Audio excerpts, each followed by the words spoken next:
ഈ റീല് ഇന്നലെ കണ്ടത് 2600 പേരാണ്. സോ ഇത് ഇച്ചിരി എക്സൈറ്റിംഗ് ആയിരുന്നു. കാരണം ഇൻസ്റ്റാഗ്രാമിൽ ഞാൻ പോസ്റ്റ് ചെയ്തു, ഒരു 3-3:30 സമയമൊക്കെ ആയപ്പോഴത്തേക്കാണ് പോസ്റ്റ് ചെയ്തത്. എനിക്ക് ഇതുവരെ, ഇന്നിപ്പോൾ ഞാൻ റെക്കോർഡ് ചെയ്യുന്നത് രാവിലെ 9:45, ഇതുവരെ എനിക്ക് കിട്ടിയ വ്യൂസ് എന്ന് പറയുന്നത് 1600 അറൗണ്ടാണ് ഇൻസ്റ്റാഗ്രാമിൽ മാത്രം. അതിൽ ഒരു 200+ ലൈക്സ് ഉണ്ട്, കമൻറ്റ്സ് കുറച്ച് വന്നിട്ടുണ്ട്, ഒരു 24 പേര് ഷെയർ ചെയ്തിട്ടുണ്ട്. സോ ഇതൊക്കെ നല്ലൊരു പ്രോഗ്രസ് ആയിട്ട് എനിക്ക് തോന്നി. പക്ഷേ എന്നെ ഞെട്ടിച്ചൊരു കാര്യം എന്ന് പറയുന്നത്, ഞാനത് ഫേസ്ബുക്കിൽ അപ്ലോഡ് ചെയ്തായിരുന്നു. ഫേസ്ബുക്കിൽ ഞാൻ വിചാരിച്ചത് അധികം ആരും കാണാറൊന്നും ഇല്ലായിരിക്കും എന്നാണ്. പക്ഷേ അവിടെ നിന്ന് എനിക്കൊരു 500 മേലെ വ്യൂസ് കിട്ടി.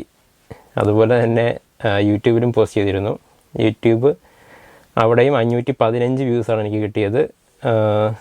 ഒരു 3 സബ്സ്ക്രൈബേഴ്സ് കൂടുകയും ചെയ്തിട്ടുണ്ട്. സോ ഇതാണ് ഒരു ദിവസം പോസ്റ്റ് ചെയ്തപ്പോൾ അപ്ഡേറ്റ്.